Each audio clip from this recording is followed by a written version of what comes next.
جس شخص کے اوپر خود 5 دفعہ مرڈر اٹیمپٹ ہو چکی ہے اسے زندگی کے ساتھ کتنا پیار ہو سکتا ہے؟ تو میری تو کوئی چیز ٹیک پہ نہیں لگی ہوئی ہے اس حوالے سے، لیکن میں ایک ٹروتھ لور ہوں، آپ کو سچی بات بتاؤں گا کہ بھائی معاملے کو کس طرح لے کے چلنا ہے۔ رہ گئی عوام الناس، اس کا کام بس اتنا ہی ہے کہ وہ ایمانداری کے ساتھ اپنے ٹیکسز دے جو ہم دے رہے ہیں۔ ظاہر ہے اکثر یہاں پہ یہ بھی بات ہوتی ہے کہ پاکستانی قوم ٹیکس نہیں دیتی، یہاں کا اشرافیہ ٹیکس نہیں دیتا۔ عوام الناس تو بیچاری صابن کی ٹکیا کے اوپر بھی ٹیکس دے رہی ہے، اپنے موٹر بائک کے اندر 1 لیٹر پیٹرول جو ڈلواتی ہے اس میں آدھا وہ ٹیکس دے رہی ہوتی ہے، اور یہ سارے کے سارے ٹیکسز ہم کس لیے دے رہے ہوتے ہیں؟ اپنے بجٹ کو میٹ کرنے کے لیے، اور بجٹ کا بھی میجورٹی پورشن ہمارا ڈیٹ سروسنگ کے اوپر ہے، جو ہم نے پہلے ادھار اٹھائے ہوئے ہیں IMF کے تھرو یا ورلڈ بینک کے تھرو، اور وہ ادھار ہم نے کیوں اٹھائے تھے؟ اپنی فوجی ضروریات کو پوری کرنے کے لیے، اور آج ہم اسی ایک سرکل میں پھنس چکے ہیں۔ تو یہ ہم نے اپنا جو اتنا اسٹرانگ ڈیفنس رکھا ہوا ہے، اس کے بعد ہم عہدہ برا ہیں میرے بھائی۔ ہاں، اب اگر کہیں پر کوئی ظلم ہوتا ہے اور اس کے خلاف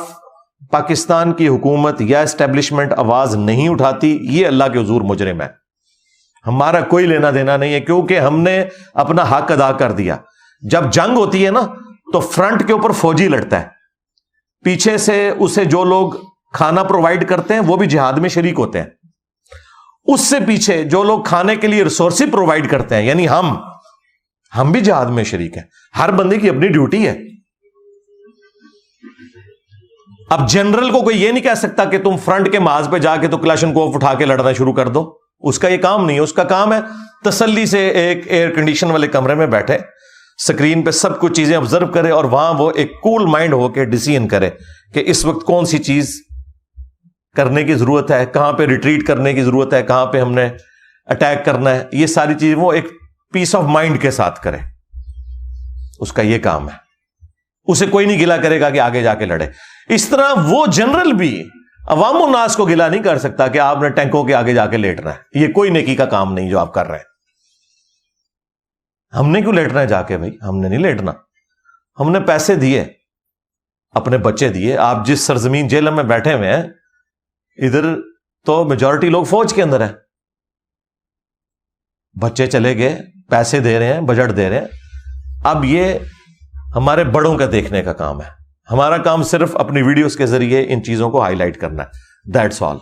یہاں بیٹھ کے کڑ کڑ کے مرنا نہیں ہے آپ نے کہ پتہ نہیں ادھر کیا ہو گیا۔ اور یہ بھی یاد رکھیں، اسلام کی تو تعلیمات یہ ہیں کہ دنیا میں آپ نے ظلم کے خلاف آواز اٹھانی ہے، خواہ کسی نان مسلم کے اوپر بھی ظلم ہوتا ہو، اس چیز سے بھی آپ باہر نکلیں۔ اسلام انسانیت کا درس دیتا ہے، اسی لیے اللہ تعالیٰ نے سورۃ المائدہ میں فرمایا کہ جس نے ایک انسان کو بھی ناحق قتل کیا، ایک جان کو، مسلمان کی بات نہیں ہو رہی، ایک جان کو، گویا اس نے پوری انسانیت کا قتل کر دیا، سوائے 2 استثناء کے کہ قتل کے بدلے قتل ہو رہا ہو یا فساد فی الارض کو ختم کرنے کے لیے، اور وہ بھی جوڈیشری کے تھرو۔ ایکسٹرا جوڈیشل ایکٹیویٹی آپ پرفارم نہیں کر سکتے، نہ کوئی ریاستی ادارہ کر سکتا ہے، نہ کوئی مذہبی جماعت کر سکتی ہے۔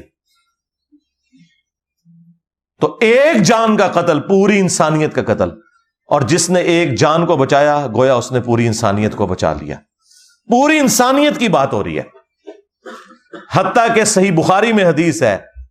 جس شخص نے ایک کافر کو بھی ناحق قتل کیا جو کسی مسلمان ملک میں ٹیکس پے کر کے رہ رہا تھا، جزیہ دے کر، وہ شخص جنت کی خوشبو بھی نہیں پائے گا۔ یعنی مسلمان جنت میں تو جانا دور کی بات، جنت کی خوشبو بھی نہیں پائے گا۔ اور اس بخاری کی حدیث میں الفاظ ہیں کہ جنت کی خوشبو 40 سال کی مسافت سے آ رہی ہوگی، لیکن جس نے ایک کافر کو بھی ناحق قتل کیا وہ جنت میں تو جانا دور کی بات، جنت کی خوشبو بھی نہیں پائے گا۔ آپ جڑا والا میں جو مرضی کرتے رہیں، آپ کو کون پوچھنے والا ہے؟ آپ سری لنکن کو مار دیں، آپ کو کون پوچھنے والا ہے؟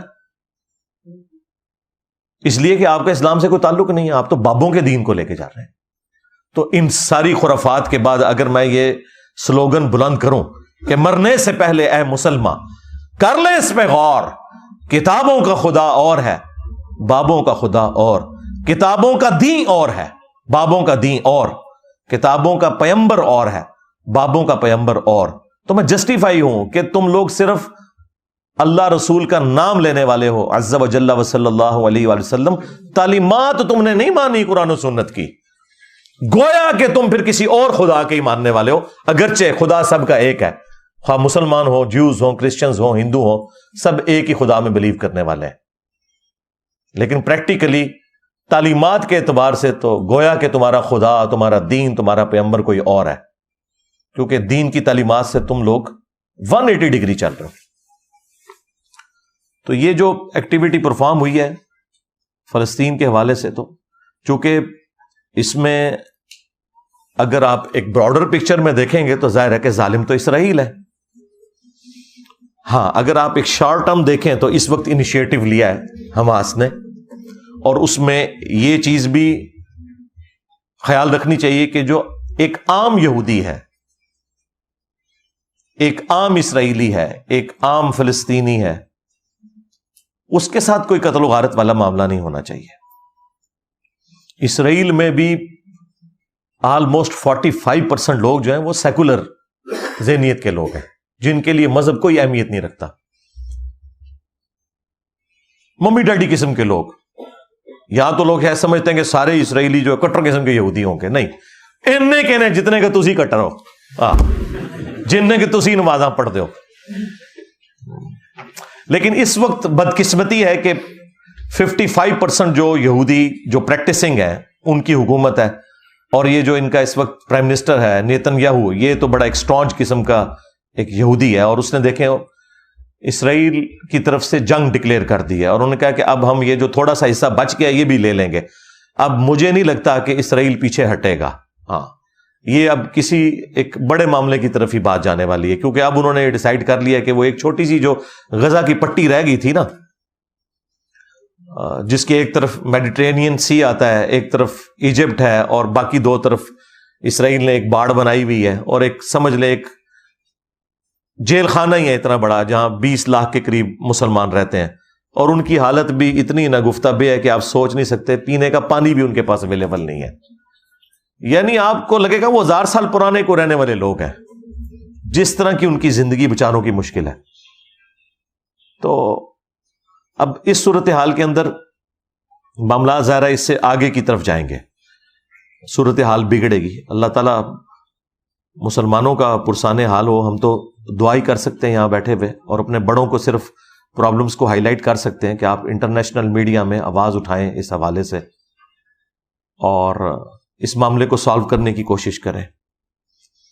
اب بیت المقدس ایک ایسی جگہ ہے، یروشلم، ایلیا،